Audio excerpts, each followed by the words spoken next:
Hello all!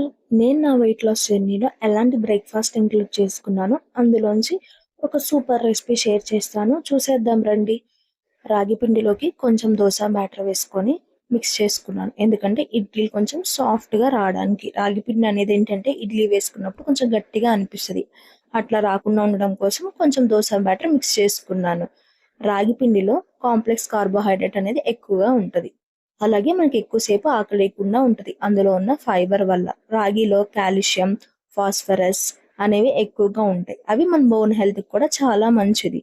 దాంతో పాటు నేను ఎగ్స్ కూడా తీసుకున్నాను. ఎక్కువ సేపు ఆకలేయకుండా ఉంటది ప్రోటీన్ యాడ్ చేసుకోవడం వల్ల.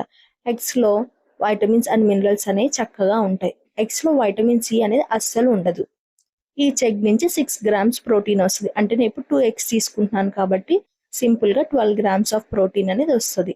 ఇలాంటి బ్రేక్‌ఫాస్ట్ తీసుకోవడం వల్ల ఎక్కువ సేపు ఆకలేయకుండా ఉంటది. మన వెయిట్ లాస్ జర్నీలో కూడా హెల్ప్ అవుతది. పీనట్ చట్నీ కొంచెమే తీసుకోవాలి. ఎందుకంటే అందులో క్యాలరీస్ అనేవి ఎక్కువగా ఉంటాయి. నచ్చితే సబ్స్క్రైబ్